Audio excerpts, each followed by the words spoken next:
बिस्मिल्लाहिर्रहमानिर्रहीम अस्सलामु अलैकुम वरहमतुल्लाहि वबरकातुहू। Dear students, welcome to study time for all. I am your tutor Adnan Ghani Bhatt. Punjab text book board की जनरल साइंस की बुक जमात नहम और जमात दहम की ये कंबाइन बुक है।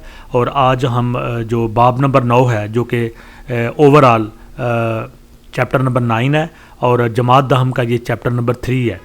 6, 7, 8 और 9, 7 से जमात दहम की जो बुक है वो स्टार्ट होती है, तो उसका 3rd चैप्टर और ओवरऑल 9th चैप्टर, बाब नंबर 9 और जमात दहम का बाब नंबर 3। बुनियादी इलेक्ट्रॉनिक्स, इसकी वीडियोस बनाना शुरू करने लगे हम। इसकी पहली वीडियो की तरफ आगे बढ़ते हैं। आपसे गुजारिश है कि अगर आपने study time for all channel को सब्सक्राइब नहीं किया तो इसको सब्सक्राइब करें और साथ बेल आइकन के बटन को दबा दें ताकि नई आने वाली वीडियोज़ के नोटिफिकेशन आपको बर वक्त मिल सकें। बाब नंबर 9 चैप्टर नंबर 9 बुनियादी इलेक्ट्रॉनिक्स, बेसिक इलेक्ट्रॉनिक्स। इस बाब में आप सीखेंगे semiconductor, satellite TV, semiconductor diode, semiconductor diode, radio waves, radio system, television, satellite TV, computer, analogue digital converters, telecommunication और कम्युनिकेशन सिस्टम्स। तो ये पहले तारुफ दिया गया, उसके बाद हम जो पहला टॉपिक है 9.1 उसकी तरफ आगे बढ़ेंगे। तो पहले हम इस चैप्टर का तारुफ देख लेते हैं। पिछले 50 सालों के दौरान दुनिया में हैरत अंगेज़ तब्दीलियाँ आई हैं। ख़ुसूसन इलेक्ट्रॉनिक्स के मैदान में बहुत ज़्यादा तरक्की हुई है। कभी रेडियो इतना बड़ा होता था कि 2 आदमी मिलकर उठाते थे। मौसीकी सुनने के लिए लोग बड़े बड़े ग्रामोफोन इस्तेमाल करते थे। हालांकि तस्खीर सिर्फ तसव्वुर की हद तक मुमकिन थी। आगाज़ में टीवी के अंदर बड़ी बड़ी ट्यूबें नस्ब होती थीं। कंप्यूटर कई कमरों में समाता था, लेकिन अब माइक्रोचिप्स का ज़माना है। इसकी बदौलत टीवी और कंप्यूटर साइज़ में इतने छोटे हो गए हैं कि इन्हें बआसानी एक जगह से दूसरी जगह मुंतकिल किया जा सकता है। इनकी कारकर्दगी कई गुना बढ़ गई है। सैटेलाइट्स के ज़रिए मवासलात यानी कम्युनिकेशन बहुत सहल हो गए हैं, आसान हो गए हैं। किसी एक जगह की नशियात पूरी दुनिया में देखी जा सकती हैं। ये सब इलेक्ट्रॉनिक्स की करिश्मा साजियाँ हैं। इलेक्ट्रॉनिक्स इलेक्ट्रिक करंट के तर्ज अमल और कंट्रोल का इल्म है। इलेक्ट्रॉनिक्स इलेक्ट्रिक करंट को सिग्नल्स की शक्ल में मालूमात मुंतकिल करने के लिए इस्तेमाल करती है।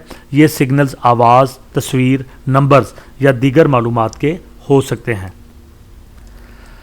तो स्टूडेंट, बाकायदा तौर पे पहला टॉपिक है 9.1 semi conductors.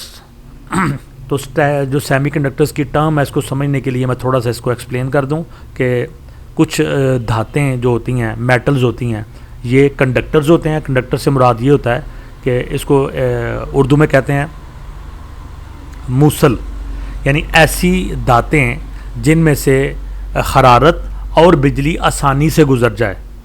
Heat and electricity can be passed easily. तो ऐसी धातों को, ऐसी मेटल्स को हम कंडक्टर्स कहते हैं। और वो धातें या ऐसी अशिया, ऐसा मटेरियल जिसमें से हरारत और इलेक्ट्रिसिटी, हीट और इलेक्ट्रिसिटी आसानी से ना गुजरे, उसको इंसुलेटर कहते हैं या फिर गैर मूसल कहते हैं। कंडक्टर्स मूसल, जिनमें से करंट और हीट आसानी से गुजर जाती है, इलेक्ट्रिसिटी आसानी से गुजर जाती है, उनको मूसल या फिर कंडक्टर्स कहते हैं। और ऐसा मटेरियल, ऐसी धातें जिनमें से करंट और हीट आसानी से ना गुजर पाए, उनको इंसुलेटर्स या गैर मूसल कहते हैं। और ऐसी धातें या ऐसे मटेरियल भी मौजूद हैं जिनमें से किसी हद तक इलेक्ट्रिसिटी या जो हरारत है वो गुजर सकती है, किसी हद तक, यानी बहुत ज़्यादा मकदार में नहीं गुजरती, मुश्किल से गुजरती है। तो ऐसी जो चीज़ें होती हैं उनको सेमीकंडक्टर कहते हैं। तो आज का जो हमारा टॉपिक है वो है 9.1 सेमीकंडक्टर। इलेक्ट्रिक करंट को कंट्रोल करने के लिए इलेक्ट्रॉनिक डिवाइसेस इस्तेमाल किए जाते हैं। यानी जो बिजली की करंट होती है, इसको कंट्रोल करने के लिए इलेक्ट्रॉनिक डिवाइसेस, बिजली से चलने वाले मुख्तलिफ आलात इस्तेमाल होते हैं। जदीद डिवाइसेस ज़्यादातर सेमीकंडक्टर्स पर मुश्तमिल होते हैं। तो जितने भी जदीद डिवाइसेस हैं वो ज़्यादातर सेमीकंडक्टर वाले मटेरियल से बने होते हैं। इलेक्ट्रॉनिक डिवाइसेस में सेमीकंडक्टर्स का अहम काम कमज़ोर इलेक्ट्रिक सिग्नल्स को ताकतवर बनाना है। सेमीकंडक्टर एक ऐसा मटेरियल है जिसमें करंट गुजरने की इस्तेदाद कंडक्टर्स और इंसुलेटर्स के बैन में होती है।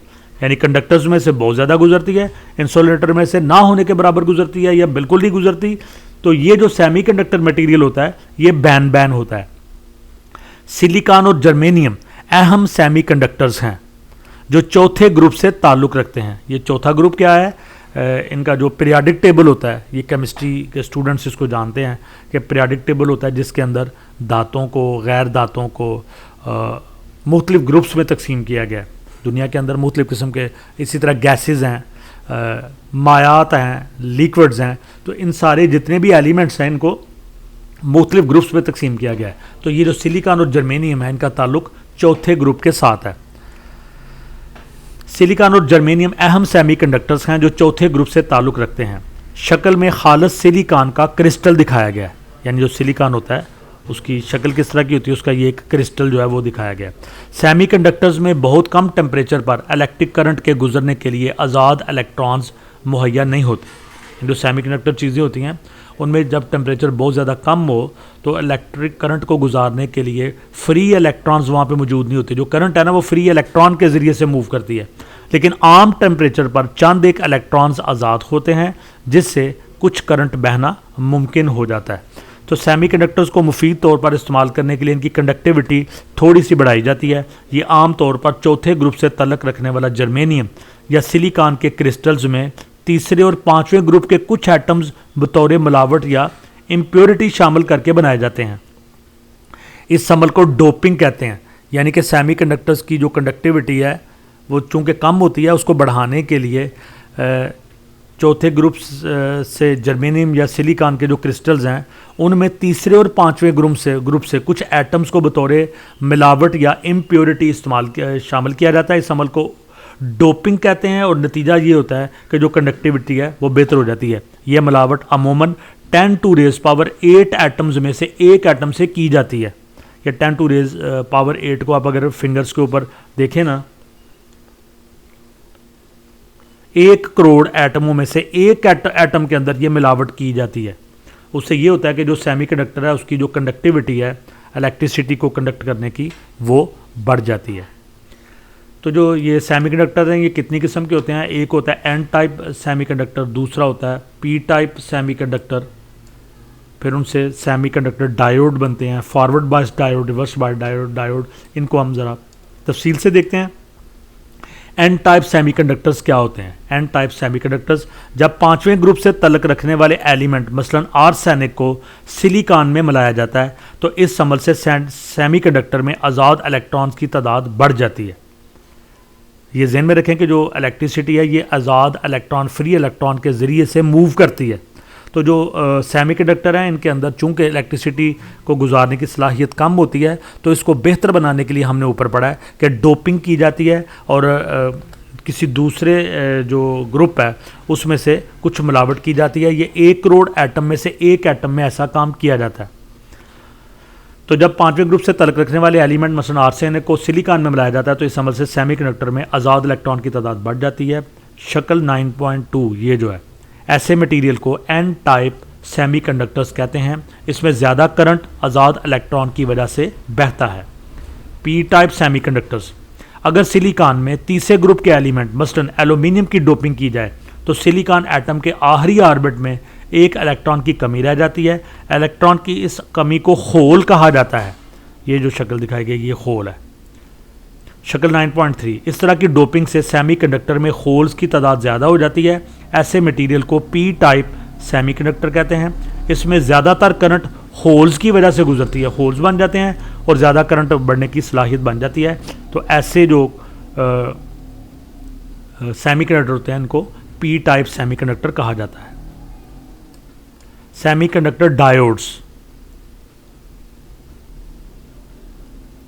अगर सिलिकॉन में डोपिंग इस तरह की जाए कि इसका एक हिस्सा एन टाइप और दूसरा हिस्सा पी टाइप बन जाए तो इसे पी एन जंक्शन या सेमीकंडक्टर डायोड कहते हैं।